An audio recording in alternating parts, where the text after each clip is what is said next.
Alright, so I am here to retell my 10-minute story since I had audio problems with the last one. I guess it starts out on vacation last year, I think it was last year, and we always rent a pontoon boat and spend all day out drinking and fishing and goofing around or whatever, and my dad's almost always the boat driver. And so after 3 days of being the boat driver nonstop, taking everyone where they want to go forever and ever and ever and ever, we finally talk into letting me, my uncle, my friend, and my mom take the boat out ourselves. Like, oh yeah, we can handle it, no big deal. How hard can it be to drop the anchor on time and everything? And me and my friend have been dropping the anchor for the whole trip, basically, because we were the oldest of the young people, I guess. So we were, flexible and could bend down. The anchors were in a horrible position this year. Excuse me. And then, so we dropped my dad off at the dock, no problems. Get out from the dock, no problems. And then we decide that we're gonna go try this bay that is pretty seaweedy around this time of year, but we're like, oh, it'll be fine. We won't jump in, we won't get that close to it, and it'll be great because there's always tons of fish there. But what happened is you have to drop the two anchors in a specific order, just depending on what way you want to spin with the wake or the wind. And it was pretty windy that day. And so you had to do it fast. Like, it was like, now or never, or, you're in trouble. And so my friend had to drop his first. His name's Jason. So he was first, and I go, drop it! And he didn't drop it. I'm like, drop it, drop it! I'm yelling at him, drop the anchor, and we're getting all annoyed and swearing, and he's like, I can't! And I'm like, why? So I dropped mine, but it was way too late. We're already, in the weeds, the propeller, and I got really mad. I was like, what the hell were you thinking? Why didn't you drop the anchor? He's like, well, it was wrapped around my foot. I was like, you have been standing there since the boat started, getting ready to drop the anchor, because from the dock to where we were, it wasn't that far, and you didn't notice that the rope was, around your ankle? Like, what is your problem?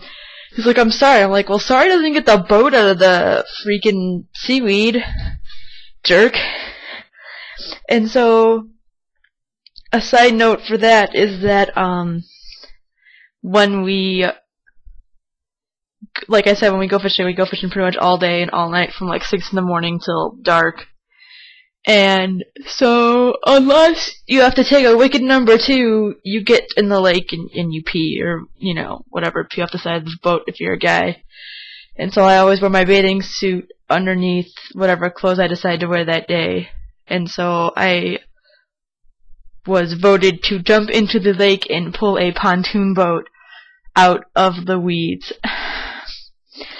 So, me being about 135 pounds at the time, I'm 5'6", jump in the water, and I can walk, so it's not too bad. I don't have to swim the boat.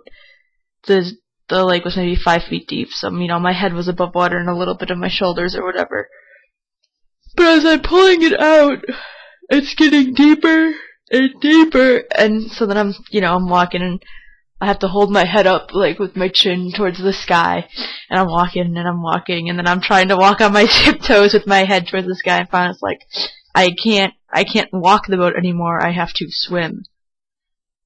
And so, then my mom was like, okay, whatever. So she jumped in and started pushing the boat as I was pulling the boat from the other end. So, like, I was on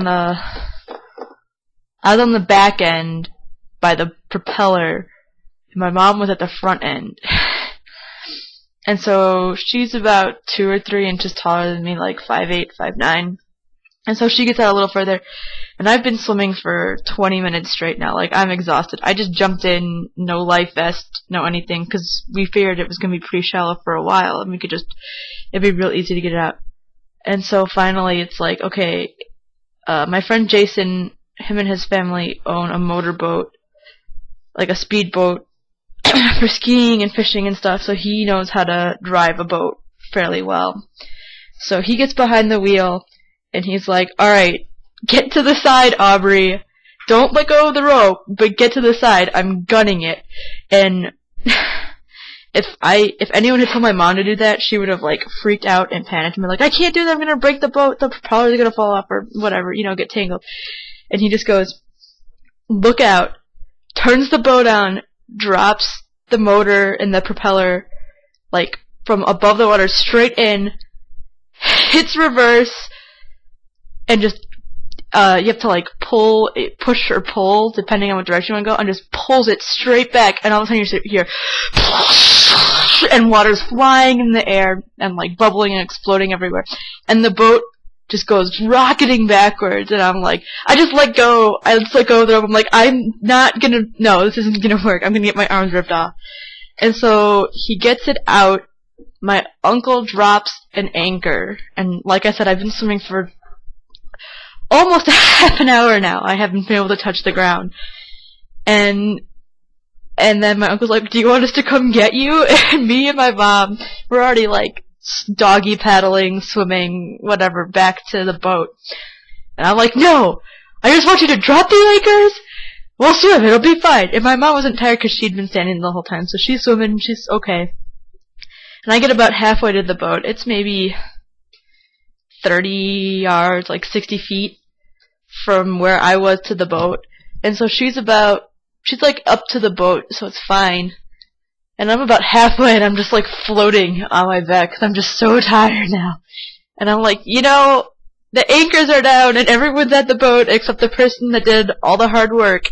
Could you just throw me a life vest or one of those, like, foam noodle things, please? I'm a little tired right now.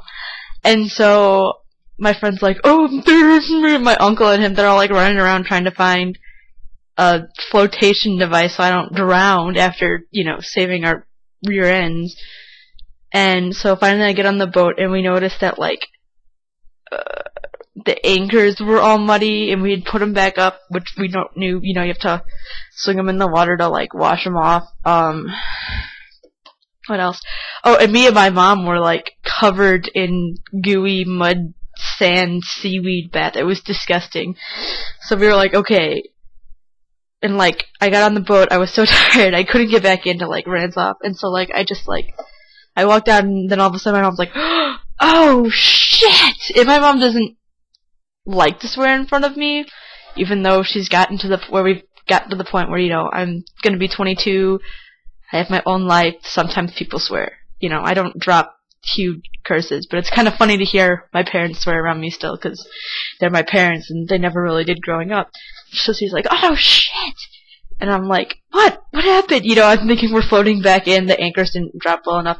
And she's like, we have trashed the boat. Like, it is just covered in mud. And you have to pay if they have to clean the boat, like, shampoo the carpet on the boat or whatever. So we're, like, dumping anchors, like, not anchors, but, like, tons and tons of water under the boat, like, trying to splash all this dirt off. And I'm, you know, out of breath trying to pull buckets of water up, and finally we got it cleaned up enough, and, you know, me and my mom get ourselves rinsed off, and we're like, okay, we can never, ever speak a word of this to my dad, because he will kill us. This literally happened within, like, 5 minutes of us getting control of the boat. We totally screwed up. So we are like, okay, we can never speak of this again, you know, outside of the four of us. That's like what happens in Vegas stays in Vegas. And so we get back, and my mom soaked, and, well, we fished for a while, so we weren't, like, soaked, but we were still wet, and the boat was really wet, and we get back, and it's like, well, you know, how was it? And we're like, oh, it was good, and, like, wow, you're really, you know, you're soaked or whatever. And we're like, yeah, it got really hot, so we jumped in, and, you know, that was our, like, our cover-up story, is that we went swimming because it got hot. And so, to this day, only really anyone in my consecutive, or us four people know about what happened the one time my dad trusted us with the boat by ourselves.